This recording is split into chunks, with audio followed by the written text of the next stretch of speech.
libër shumë i mirë. Okay. Që unë si ekzemplari kam pas 2 kopje, një kopje kam mbajt në shtëpinë e fshat, ku kam shtëpinë time në fshat, e një kopje kam mbajt në qytet ku kam pas punën edhe ku kam lëviz vazhdimisht. Ai libër është shkruar nga Maurice Bucaille. Është një mjek francez, i cili ka bën krahasime shkencore midis teksteve fetare. Dhe përfundimi i tij ishte se Kuronit nuk i kundërvihet asnjë fakt shkencor.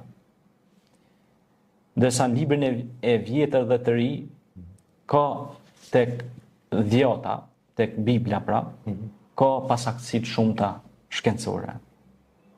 Kjo e bëri vepër një prej librave më të njohur në apologjetikën e studimeve islame. Në këtë libër, cilin e kam lexuar para shumë vitesh, po edhe kam rilexuar, Kurani, Bibla dhe shkenca, ky mjek francez i shpjegon shumë bukur, domethënë devijimet që kanë ndodhur në Ungjillin sipas Lukës, Mateut e kështu me radhë. Pra, ai pastaj merr edhe krahasimet kuranore dhe tregon se Kurani qëndron në nivelin më të lartë, edhe po ta krahasosh edhe me zbulimet e sotme shkencore. Pra, është një studim shumë i fuqishëm dhe është për të duar trokit sepse vjen nga një mjek.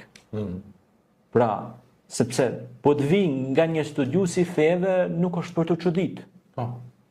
Po të jesh mjek dhe të thellosh kaq thellë në studimet krahasimtare të besimeve është për të duar trokit.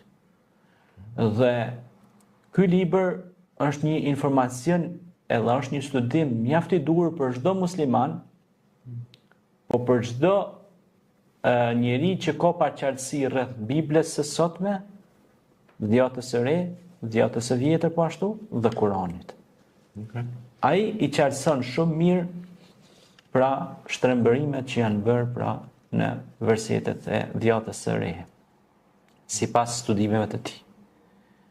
Dhe këtë libër ja u sugjeroj që ta lexojnë të gjithë teleshikuesit, ata që se kanë, unë muj mja huazu si kopje, por me kusht që ta çojnë në fotokopje, jo ta morrin të shtëpia, se s'ma kthejnë mo. Vërtet. Ani libri edhe në vjen nuk ka problem. Se është një shprehje që s'du ta përmend. Se ai që jep libra.